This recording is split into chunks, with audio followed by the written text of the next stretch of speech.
Hi there, which diamond painting would you like to see me start today? Take your pick and click on the timestamp below. See you there.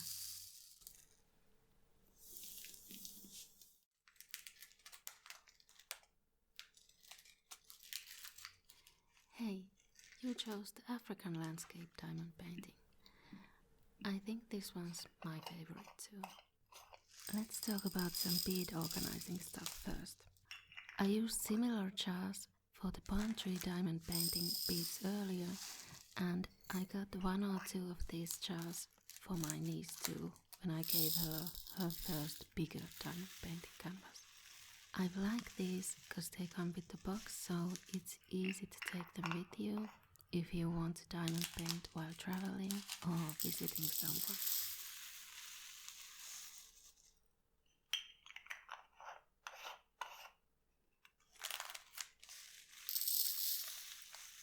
If there's anyone from Finland watching, I got the first jars from Rusta. I think it's a Swedish store actually. But I only found them that one time and they never had them again at the physical store. They might sell them online though.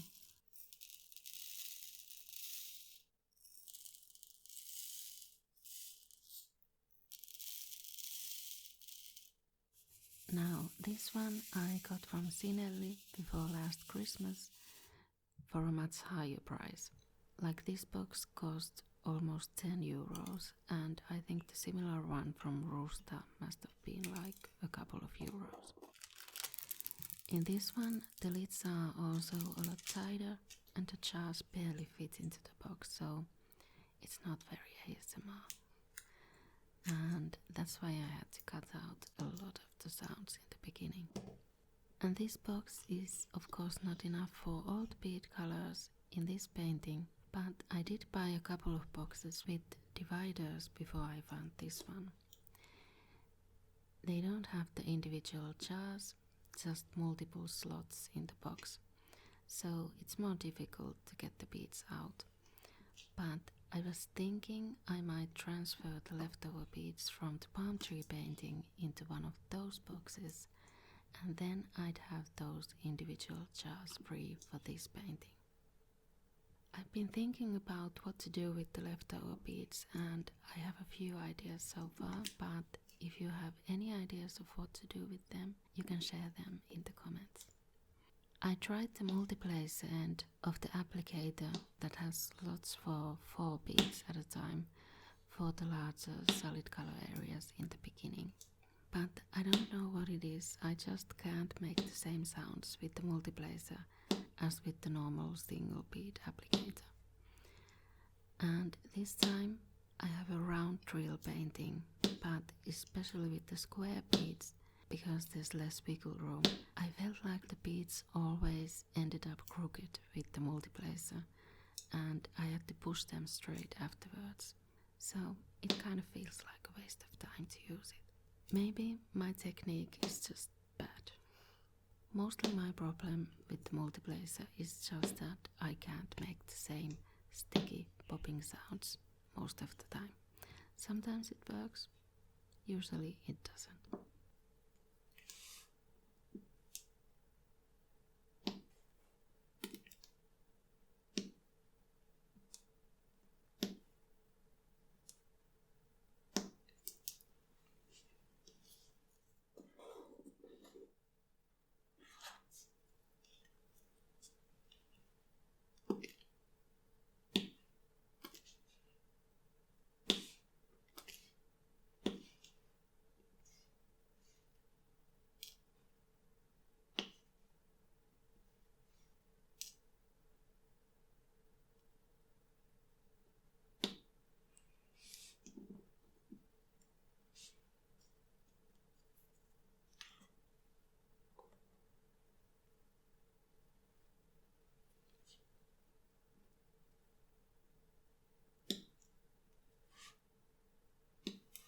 If anyone is wondering why I'm leaving slots empty, because I know I get this question on my first diamond painting videos a lot, it's because I'm using the checkerboard method. You carefully place every other bead and then you can fill in the checkerboard faster, but still getting the beads straight. Whereas if you fill in a large solid color area with the single applicator in the right order, filling every slot, you'll easily end up with more crooked lines of beads.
I noticed the canvas is making this strange floppy sound if I put beads around the edges. I haven't noticed this with any of the previous diamond paintings I've done. Another interesting thing is that the glue goes way past the edges of the image. So besides the fact that it makes the painting process harder, since your hands or the tray stick to the edges, I'm wondering if that will make it more difficult to frame this. What am I gonna do to the sticky edges after finishing this painting? Do I have to cut them out or cover them with something? I haven't actually framed any diamond paintings I've done yet, but it's something I need to figure out. After you finish a diamond painting, you're supposed to press the beads down to make sure they're all stuck to the glue, and then seal the painting before stretching the canvas or gluing it to a backing.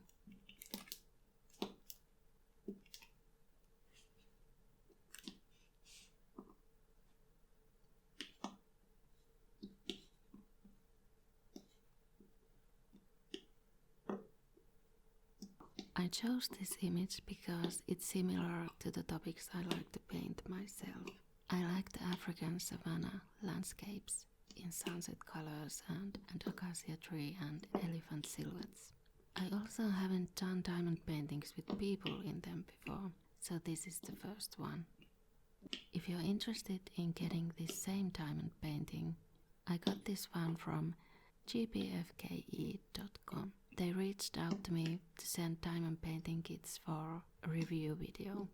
Well, I don't really do much review videos on this channel, but I've been using the diamond painting kits they sent for ASMR videos.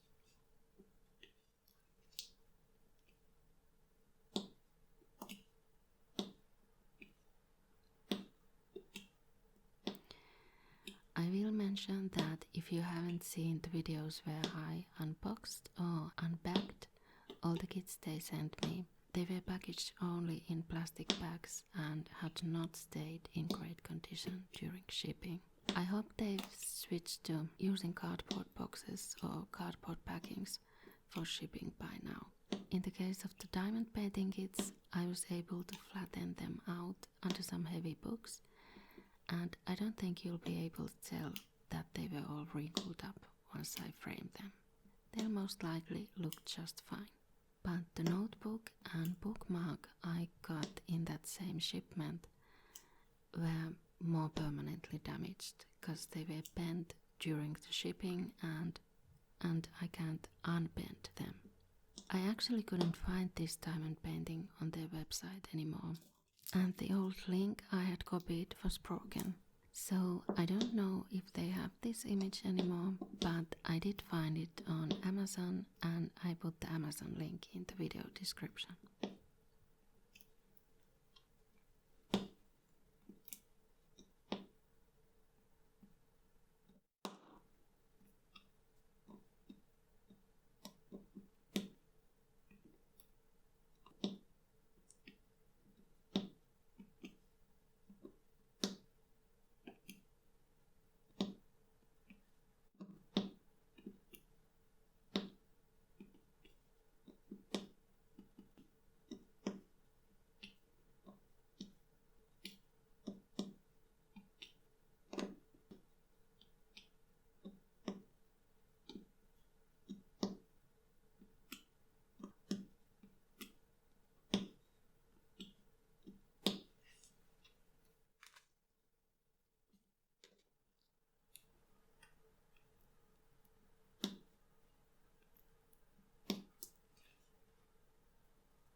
Oh, you chose the beach scenery. Let's get started.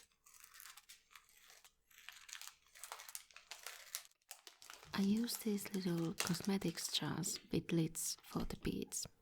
They came in sets of 6 and one set cost €1, which I think was an okay price compared to some of the other bead storage solutions I've tried. In case there's anyone from Finland watching, I got these from Tokmanni around last Christmas, but I haven't seen them there again after that.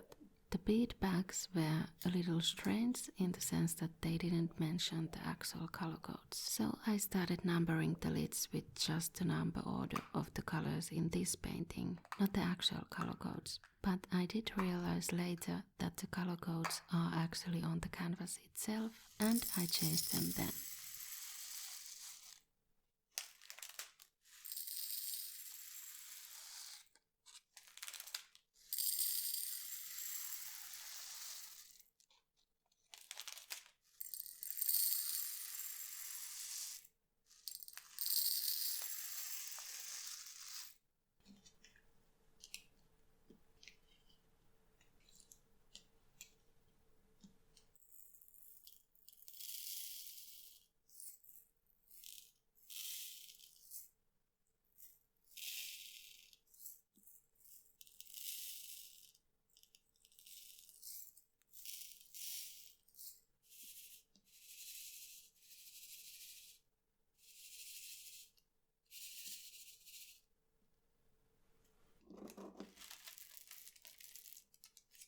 I know when I did a poll about which diamond painting I should start next, most of you chose this one, but I think this was kind of a fail for me to get in the first place. I do like the image. It's a gorgeous ocean and beach view with palm tree silhouettes and rocks in the sunset. But it's too dark. You can't really see anything. I can't even see it well myself while doing it. And on top of that, I was filming in an angle that cast a shadow from my hand on the part I was doing, so it's even more difficult for you to see. I think you maybe need a light box for doing a diamond painting that's this dark. So the painting would get lit from underneath and you'd see the areas with no beads better. If any diamond painting company wants to send me a light box, I'd be very open to that. But I was also thinking of making a DIY lightbox from an old scanner. That was until I noticed the scanner I was going to break apart had no visible screws anywhere. I don't know how they've put it together in the first place, but I don't see any way to tear it apart without completely breaking it. But the way you could make a lightbox from an old scanner is open it up and take most of the things out, paint the underside of the glass white and put 1 or 2 small light bulbs inside the scanner. I was also thinking of a more simple lightbox DIY from just an old picture frame and maybe some LED lights underneath, but we'll see. I've tried something similar for inking coloring paint sketches before.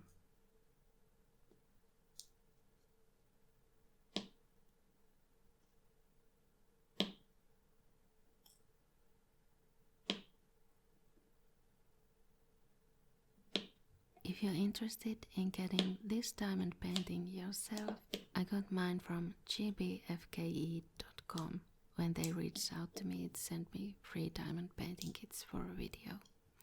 I also found a diamond painting kit on Amazon of the same image and in the same size, but it's a 2-pack that comes with another beach diamond painting kit. I'll have links to both of those below in the description.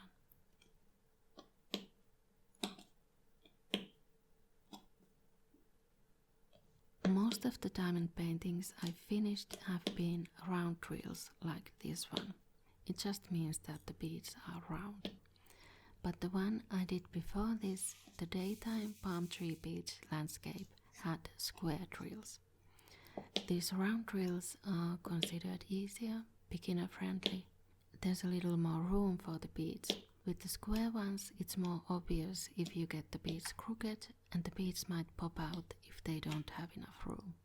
I would say that the square bead diamond painting looks nicer finished, since it doesn't have the gaps between the beads that this one has. But in terms of ASMR sounds, the square beads lead to a lot more loud crunchy noises when you're trying to push a bead in between the other beads when it just won't fit.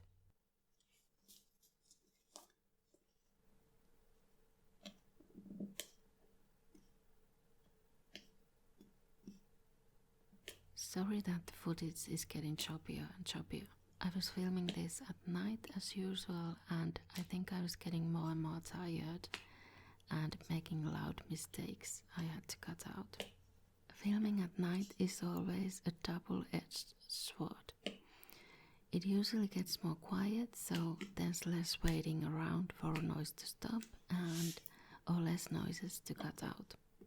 I'm recording the voiceover during the day, and I've had to stop and start again so many times because of all the noise from the neighbors and the traffic.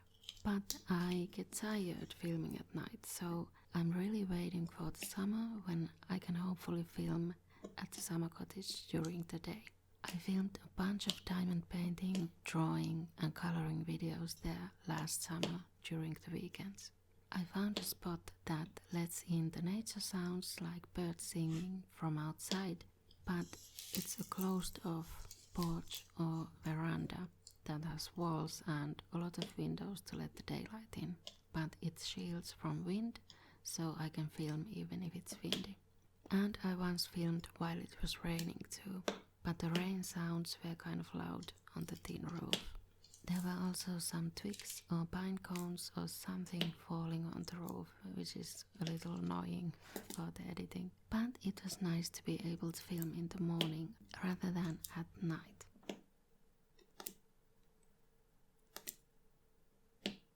I also tried filming in my grandmother's attic last autumn. I used daylight for filming there too, and there's typically a lot less noise there because there's less traffic around. And it kind of worked until it didn't anymore. One time, one of the neighbors decided to wash their car with a pressure washer while I was filming, and it was so loud. And it seemed to take her hours to get it done. And let me tell you, I was losing my mind trying to figure out, can I film the next clip now for a few minutes before she starts again. I think that was the last time I filmed there.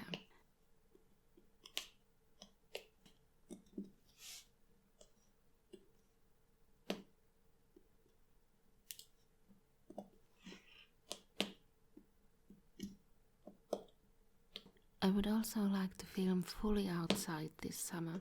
I've done that before for drawing and coloring ASMR videos, but not diamond painting videos yet. The outdoor shoots are just difficult to set up. I have the USB mic, so I also need the laptop with me to record the audio, and I don't have electricity outside to charge the laptop. And besides the light and the background noise situation, I also have to take the weather into consideration. Even a little bit of wind can completely ruin the audio. So a lot of moving parts, but hopefully I can get that done at some point.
If you'd like to see more diamond painting, I picked this video for you to watch next.